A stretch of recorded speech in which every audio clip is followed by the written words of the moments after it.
नमस्कार, just India में आपका स्वागत है। मैं हूं आपके साथ हिमांशु छाबड़ा। रुक करेंगे तमाम खबरों की तरफ जो है आपके लिए जरूर। खबरों के प्रायोजक हैं आरोग्य मास्क लगाएं, कोरोना से सुरक्षित रहें। Oscar super speciality hospital and trauma centre, रंज किया showroom in Rohtak and Bahadurgarh. Showroom पर आएं, टेस्ट ड्राइव लें और गाड़ी बुक कराएं। एलएसी पर चीनी सेना ने फायरिंग की है। बीती रात ये गोलीबारी की गई है और आपको बता दें भारतीय चौकी की ओर ये गोलीबारी हुई। इसका जवाब देते हुए भारतीय सेना ने भी फायरिंग कर चीन को आगाह कर दिया। सूत्रों से मिली जानकारी के मुताबिक फिलहाल हालात कंट्रोल में है। फायरिंग की ये घटना पैंगोंग झील के दक्षिणी हिस्से में स्थित शेपाओ माउंटेन टॉप्स की बताई जा रही है और आपको बता दें जहां भारत सामरिक नजरिए से काफी मजबूत हालात में आ गया है और यही बात चीन को चुभ रही है। बीती रात चीनी सेना ने फायरिंग करते हुए शेपाओ माउंटेन टॉप्स पर कब्जा करने की नाकाम कोशिश की।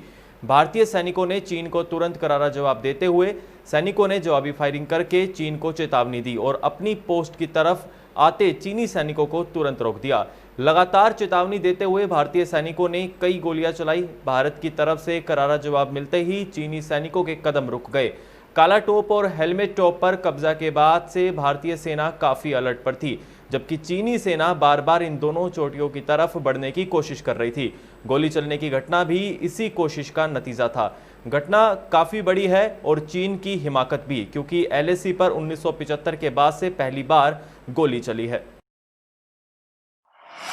और वही सुशांत केस में अब काफी लोग सुर्खियों में आ चुके हैं। आपको बता दें कंगना रनौत भी अब काफी सुर्खियों में है। केंद्र से मिली वाई कैटेगरी की सुरक्षा के बाद कंगना 9 सितंबर को मुंबई पहुंचेगी। उन्हें मुंबई आते ही 14 दिन के लिए होम क्वारंटाइन किया जाएगा। शिवसेना की आईटी सेल ने कंगना रनौत के खिलाफ थाने के श्रीनगर पुलिस स्टेशन में शिकायत की है।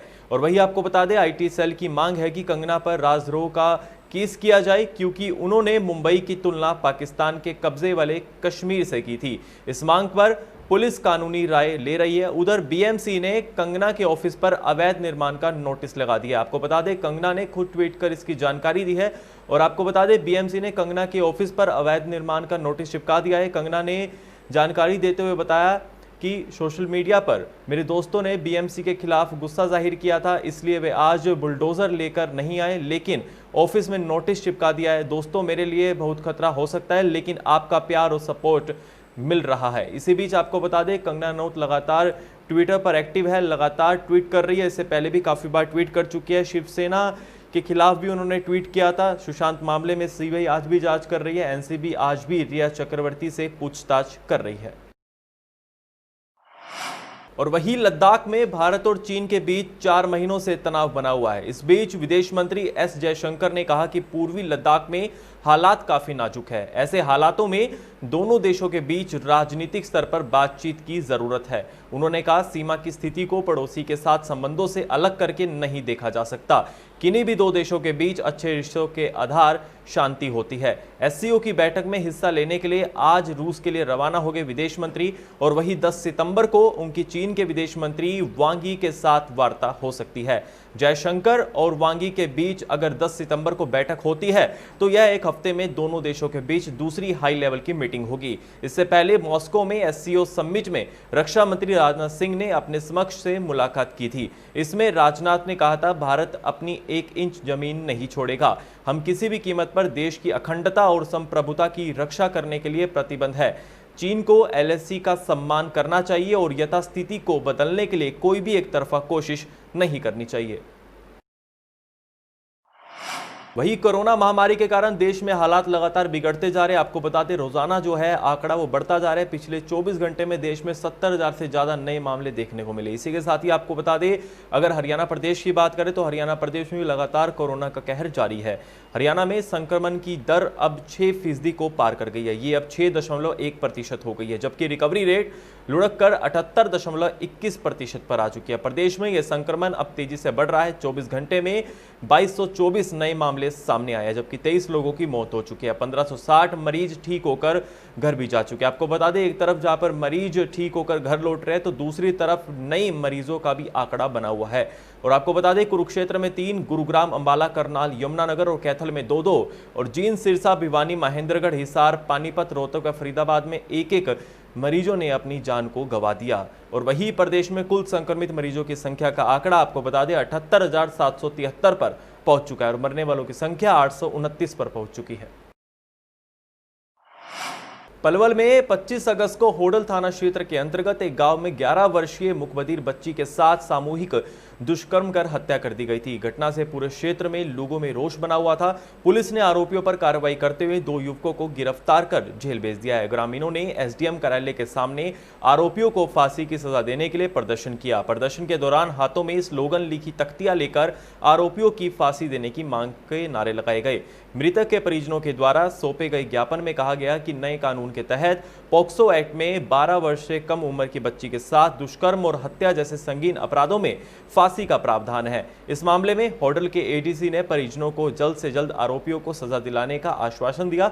एडीसी ने कहा कि भविष्य में ऐसी घटनाओं पर रोक लगाने के लिए सरकार नए कानून बनाएगी। इसी के साथ ही आपको बता दें, गांव वासियों में काफी रोष है और उन्होंने काफी दिनों से रोष प्रदर्शन भी किया, नारे लगाए और साथ ही आपको बता दें उन्होंने मांग किया है कि आरोपियों को जल्द से जल्द फांसी की सजा सुनाई जाए।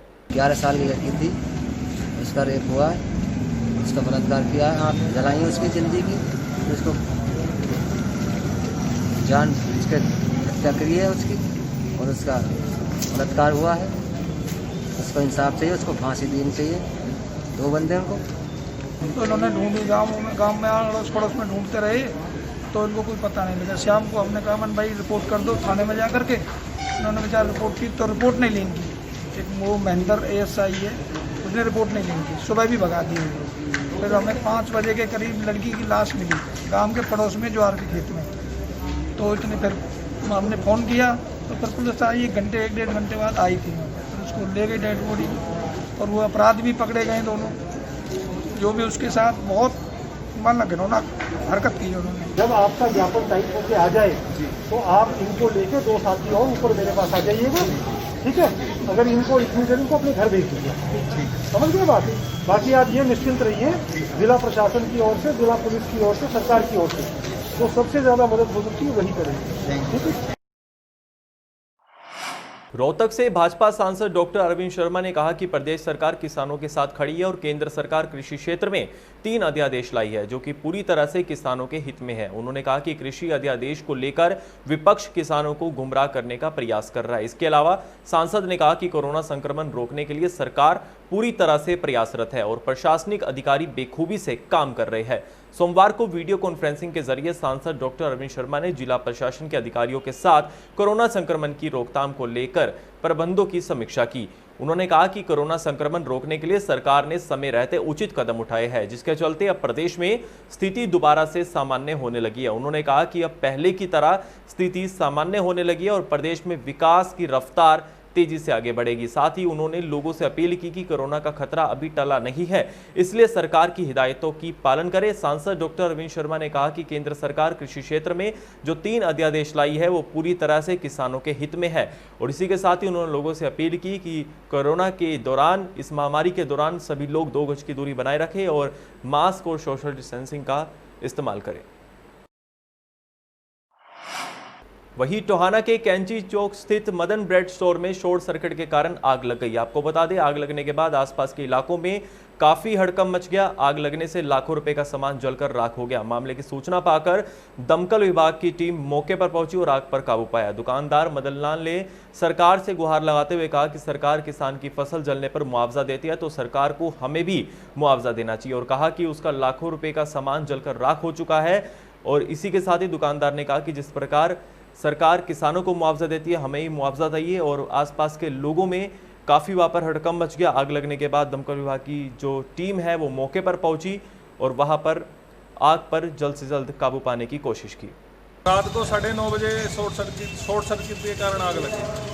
सर इसमें सारा कुछ ही जल गया, कुछ नहीं बचा। लगभग 4-5 लाख रुपए का नुकसान हो गया।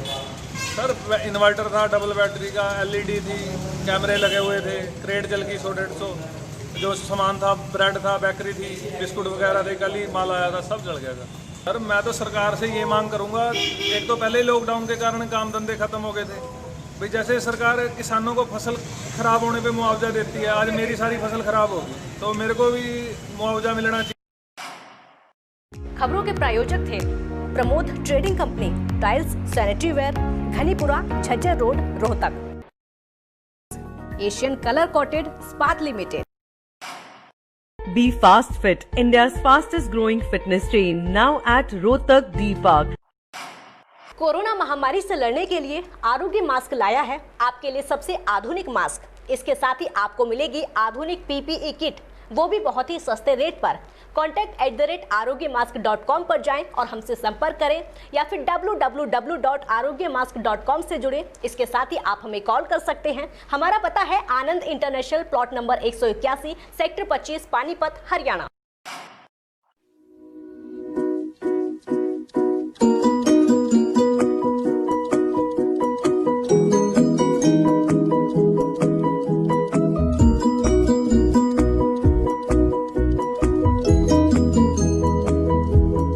मेडिफिल इंटरनेशनल, 7 शीतल कॉम्प्लेक्स, सुभाष नगर, रोहतक।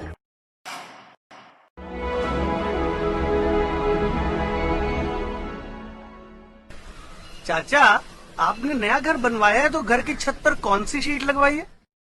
बेटा, मैंने अपने घर की छत पर एशियन शीट लगवाई है, क्योंकि वो कभी न मिटने वाले ओरिजिनल निशान की चादरें हैं। साथ में ISI का चिन्ह, 5 साल की वारंटी के साथ साथ पैसों का सही मूल्य देने वाली वही इकलौती शीट्स हैं।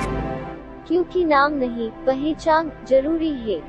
बुलेटिन में बस इतना ही। देखते रहिए जस्ट इंडिया न्यूज। नमस्कार।